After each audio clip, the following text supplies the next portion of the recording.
Hey everyone, welcome back to Friday Morning Chats with Lynn. Hope you're having a good day. We're going to talk about stuff. So we've been decluttering our homes. I still have been working through that 20-week list of items before the holiday season. I haven't kept it up on YouTube only because it's just been one of those things. I've been doing it in drips and drabs. So I will say this, we have been keeping up with it, but it's been a slow pace for the past 2 months. Many of you know, and if you're new here, I'll bring you up to date on some of our family business. But my husband has epilepsy, and he has been seizing for the past 2 months, pretty much nonstop. We have finally hit a moment of relief, and he's getting somewhat back to normal. So we're taking it slow, but we're getting back into that decluttering process. So I haven't filmed a lot of the decluttering only because it involves Graham and it's just not been a good thing.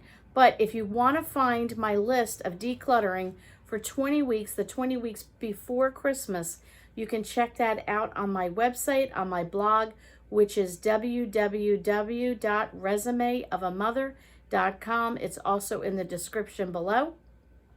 There's also some other free printables on my website. You can go check it out. But what do we want to chat about today? So Friday morning chats are just random thoughts that I have or things that people have been asking me about. So one of the things that has been a hot topic is decluttering. What do you do with the stuff? What do you do with all this stuff that you have and you just don't know what to do with it? So here's a couple of thoughts that maybe will help you in your decluttering process. Andrea Mills. I don't know if any of you ever watched her videos. Andrea passed away a couple of years ago. I think it's 2 or 3 years now, I think. The Mills family has continued on. Her husband Tom has continued on the family videos. Andrea is someone, I think she's one of the first ones that really got me hooked on YouTube. I loved her way of thinking. I loved the way she ran her home. I loved the way she raised her children. She would probably not be for everybody. I liked her because she was real. She told you where she was at. Her house was not picture perfect. They didn't have a ton of money. They had a bunch of kids. They lived in a tiny little house, a little run down, and house was not picture perfect, neat as a pin at all times. With that being said, she loved her family. She loved her kids. She loved her husband. She loved the Lord, and she wanted to reach out to people and help them with their everyday life. That's why I loved her so much. My channel is the same thing. I love the Lord. I love my husband. I love my kids. And I want to live life every day to the fullest and make the best I can and share with you all tips that I've learned along the way on how to live life every day. So what do you do when you get stuff? Oh my goodness. I was just talking to somebody today at work, and she said she's decluttering because she wants a simpler life. She doesn't want as many things around, and she wants to live a simple life. And she also said she wants to get rid of the stuff so the stuff isn't kind of taking priority in her life. And she said she wants to take the extra time that she has and invest in people. My kind of woman. I loved it. Lisa, if you're listening, you're a good woman. And she got me even more inspired to want to do more. With that being said, my house might look cluttered to you. I have a lot of knickknacks and pictures and things in my home. We like it that way. That's called home for me. I like things. Things in my home are enjoyable to me. My husband likes things. My husband is on disability. He's home all day, staring at the same 4 walls. If there was not a picture on the wall and there was not a knickknack to be found in our home, it would be a very boring place for my husband to sit and stare at the 4 walls every day. So you do you, I'll do me. Your version of declutter and my version of declutter, your version of living simple and my version of living simple might be different, but our goals are the same. And that is to declutter at the level that we're at. And I was saying to her, when I had kids and the kids were home, you have stuff. You have toys, you have things, you have those things because you might need them someday, that kind of thing. Going back a few years ago, we had the kids living at home. Then our oldest son moved out. Then our oldest son got married, but he lived down the block from us. So he was still in the house on a regular basis, and our youngest one was still younger. He is now also a young adult. So our kids are all grown. So we have, and now my son and daughter-in-law have moved further away from us. So they're not at our house maybe once every 3-4 months. We see them, but not unnecessarily in our home. So they're not in our home. Our youngest is an adult now. So he doesn't have the same amount of toys and, all those things that when you have little guys in the house. So we don't need those things. My parents, even going back 5 years when we started our decluttering process, my dad was driving. My parents were coming over here probably 5 out of 7 days a week. Well, my dad then stopped driving, so that stopped them coming over. And then now my dad has passed away, so it's just my mom, and she doesn't come to our house. We go to her house. She doesn't drive. So, in the different stages of life, you're going to have lots of stuff come into your home. You need it for a season. What did you do with your stuff? Like, what did we do?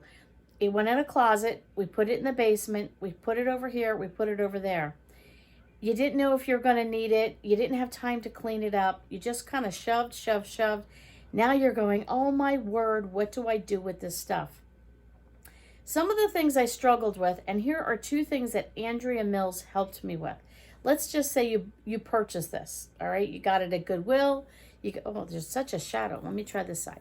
You got it at Goodwill. You maybe picked it up at Walmart. Maybe you spent buku dollars on it. Who knows? But you bought this item. Andrea explained it in the best way, and it really helped me kind of breathe. Okay, 2 points that I can make about this particular item. So yesterday you purchased this item. Let's say you spent $25. Okay? You spent $25 on it, and you have it, and for whatever reason it's not returnable, let's just assume. And you're staring at this item going, I can't believe I bought this item. I don't want this item. I don't like this item. Why did I buy this item? I made a mistake. How many of us have been there and had something and went, oh no. I remember her saying this, and I'm going, yeah, I've said the same thing. Well, I can't get rid of that. I spent $25 on that. I can't get rid of that because I just spent the money. Andrea's philosophy was, if you've purchased it, you've already made the mistake. The mistake has been made. So what do most of us do, or many of us do? Well, I can't get rid of it. I spent $25 on that, but I don't want it anymore. I don't like it. It was the wrong item, whatever the case might be. So what do? Instead of releasing it immediately and either gifting it to someone or getting rid of it or whatever the case might be, we tend to put it maybe in the box, in the closet, because I just spent money on that. I can't just get rid of it, can I? I just bought it. Now, I know there are things that obviously you're going to spend $25 on something, you're going to try and get your money back. But it's the point. Maybe you spent $10, maybe you spent $5, whatever the case might be. There are times we've made the mistake of buying something and went, oh no. And how many of us have a shirt with the tag still on it, hanging in the closet? We bought a shirt, it was too late after the refund time, now it doesn't fit us, but we can't get rid of it because we spent the money on it. But it has sat in the closet for 10, 15, 20 years. And don't tell me you don't have something in your house that you did that, because most people do. And you're like, now what do I do with this thing? Well, her thought was, whether you got rid of it today or in 25 years, you're still getting rid of it. You still spent the money, you still made the mistake, and now you still have this item. So why hang on to it in the closet knowing that you are never going to use or wear that item? Why not just get rid of it now and cut your losses? And that was such a sense of relief for me to say, yeah, I can do that. I can just pass that item on. I can, whatever I need, maybe I can sell it on, a different platform. Maybe I can give it to someone. Maybe I can use it as a gift. Maybe I can just put it in the thrift store. How many of us have bought things at the thrift store, and I have, that have tags still on it?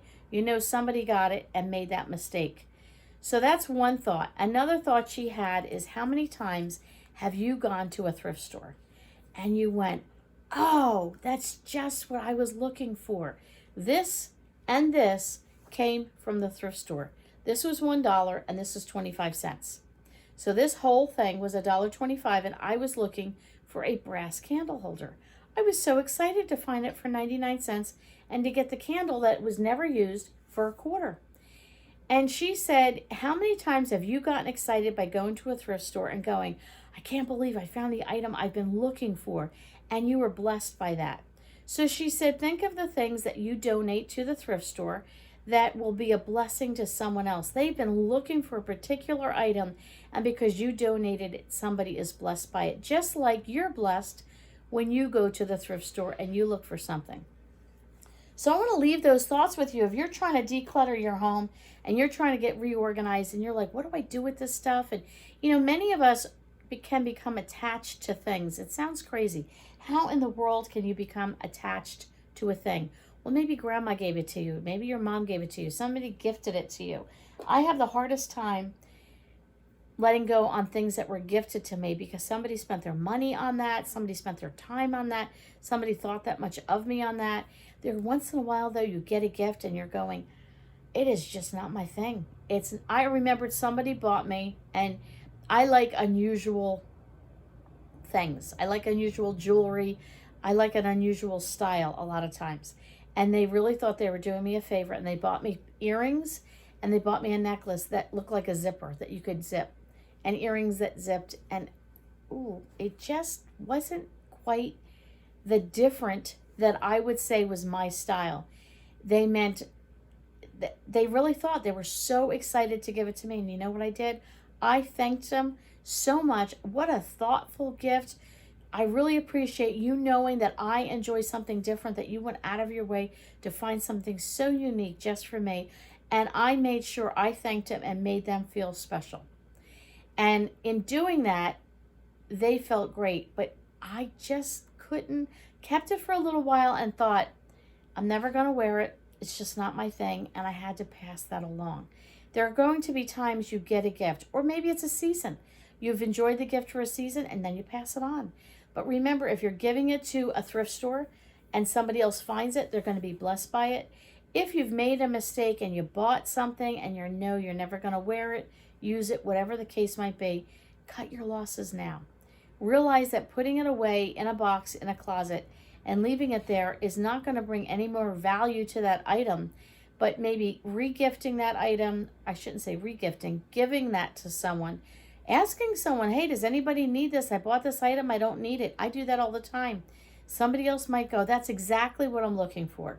So feel the freedom that you can feel in decluttering, knowing you're living a simpler life, you're getting rid of things you don't need. Don't hang on to it because it's a gift, because you spent money on it. Just know it's time to go. If it's not being useful in your home, if it's not bringing you joy in your home, if it's not serving a purpose in your home, and it's only collecting dust or taking up valuable space, it's time to go. All right, guys, thanks so much for coming over here today on Friday Morning Chats with Lynn, and we'll catch you all on the next video.